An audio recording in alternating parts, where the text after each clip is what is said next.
Sadness is a natural byproduct of living within the human experience. The presence of joy is in many ways defined by the absence of sorrow. Emotion is a pendulum.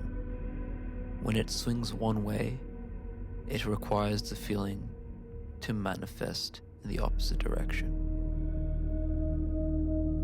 Feeling and emotion are an inextricable part of life, one that cannot be avoided.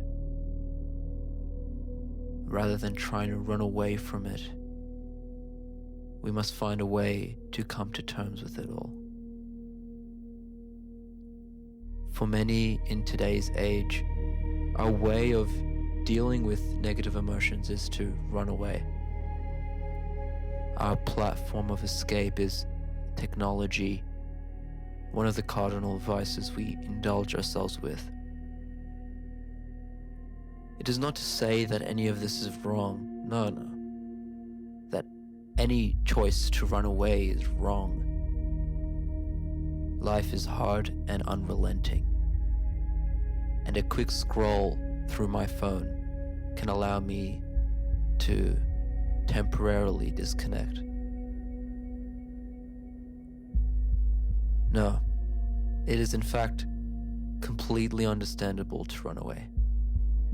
In fact, it is in our evolutionary instinct to see sadness as a threat to our sense of safety.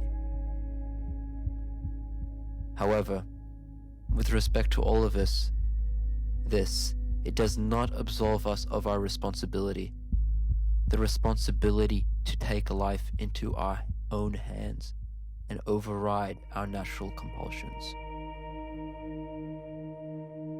In our minds, we are evading the feelings which haunt us, yet our soul remains stationary.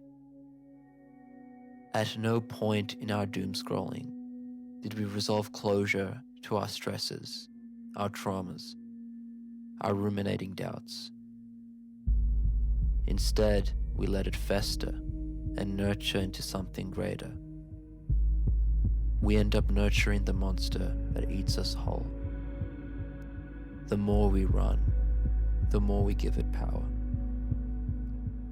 We may face our darkness through thorough reflection and self-work. But I posit an alternative approach, one that realistically accounts for the daily demands of our everyday lives. This approach isn't necessarily to resolve our sadness or to formulate an absolute answer to our circumstance. It is to view sadness as a natural part of who we are. We don't demonize the emotion.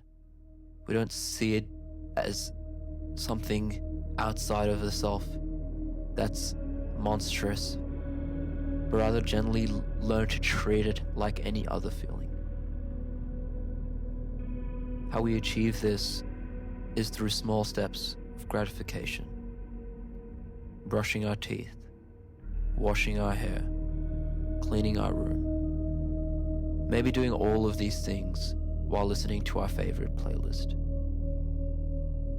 Just as sadness can feel like an emotional boulder rolling down with intensity, we can gently counteract this trajectory.